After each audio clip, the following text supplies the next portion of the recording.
Student અને શિક્ષક ગણ ઓલ સ્ટાફ સર્વપ્રથમ આપ લોકોનો સર્વનો આભાર માનું છું કે મને આવી તક આપીને આપણી સાથે અહીંયા થવાનો લાભ મળ્યો. એ બદલ હું સંસ્થાનો અને ફાધર્સનો હું આભાર વ્યક્ત કરું. Thanks to all of you.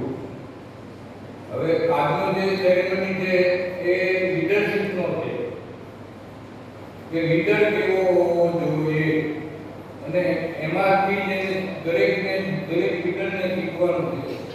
For example last યરના student જે લીડર જે છે એમને ટેક ઓવર ચાર્જ કરી અને ન્યૂ લીડરને ચાર્જ કર્યો તો એ લોકો પાસેથી પણ ઘણું શીખવા મળે કે શું પ્રોબ્લેમ આવે છે નહીં.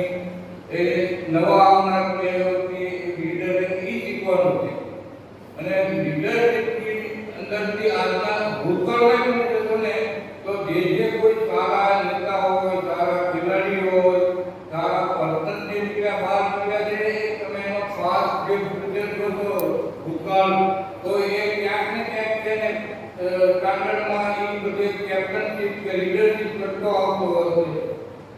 એટલા બધા સ્ટુડન્ટો હોય એમાંથી લીડરશીપ પર એક જ જણ જો નીકળે તો હજી બતાવી આપે છે કે એનામાં એટલી શક્તિ છે કે ભાઈ ક્લાસની અંદર 50 કે 60 વિદ્યાર્થીઓને જ્યારે ટીચર ન હોય ત્યારે કમ્પ્લીટલી સાયલેન્ટ રાખવા, એને વ્યવસ્થિત માર્ગદર્શન આપવું, એ બધું લીડરશીપનું કામ છે. એમાંથી લીડરને જે શીખવા મળે કે મારે કેમ શું કરવું, કેમ નહીં, પ્રોબ્લેમ કેમ સોલ્વ કરવા.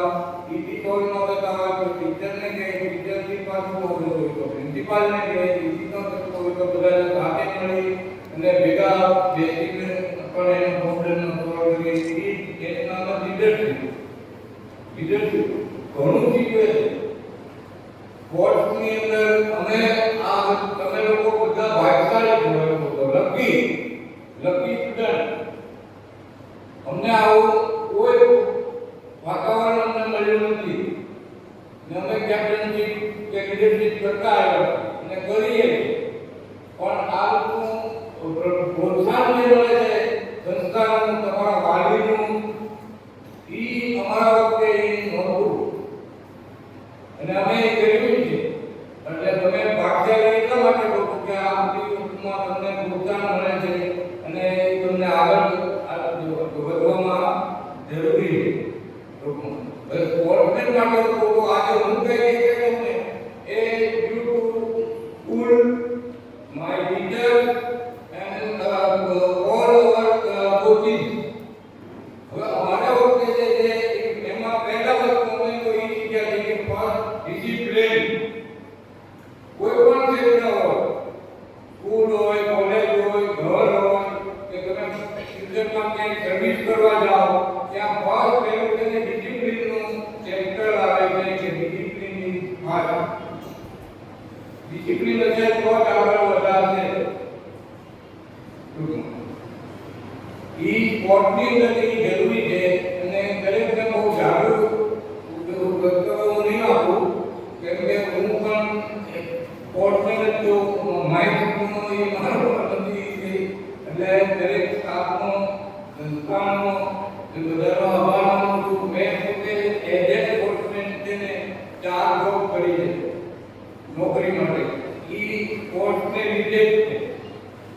બેંક, પછી ઇન્કમટેક્સ, રેલવે અને પીએનજી ટોટલ ડિપાર્ટમેન્ટ અને બધી જગ્યાએ તમને સ્પોર્ટ્સની અંદર તમને ઘણી તકો છે. અમારા વખતે નહીં કરતા ફેસિલિટીઓ નહીં છે પ્લસ તમને પ્રોત્સાહન લીધું છે, પેરેન્ટ્સનું પ્રોત્સાહન લીધું અને જે સ્કૂલ અને કોચિંગનું એનું પ્રોત્સાહન લીધું. સ્કોલરશીપ કેટલી મળે છે તમને ભણવાની. તમારે આજે આટલો એક્સપેન્સ થાય છે ફીનો અને તમે એન્જિનિયરિંગ ભણો કે ડોક્ટરીનું ભણો એની ફી થતી હોય ને તો એ ફી જો તમે સારા રિઝલ્ટ લેવા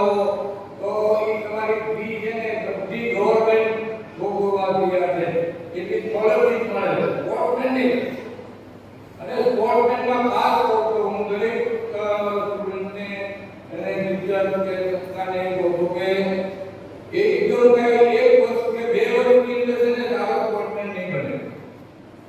એના માટે તમારે ચોથું મિનિમમ 4 કે આપણે ટાર્ગેટ દીધેને એનું જે ક્ષેત્ર છે ને એ ચાલુ કરવું પડશે. તો એને 3 કે 4 વર્ષ તમે જ્યારે 7 કે 8 માં આવશે ને ત્યારે આમ સ્ટુડન્ટ રમવા જેવો ખેલાડી તૈયાર થઈ ગયો. હવે જો એ 8મા રમવાની શરૂ કરે તો 2 વર્ષ તો એના ભણવાના એ તો 9, 10 ને 11, 12 તો એના ભણવામાં વધારે ધ્યાન આપવું પડતું. એટલે બિગિનિંગ થી સ્ટાર્ટ કરો તો તમને છે ને એ હિતાવવા છે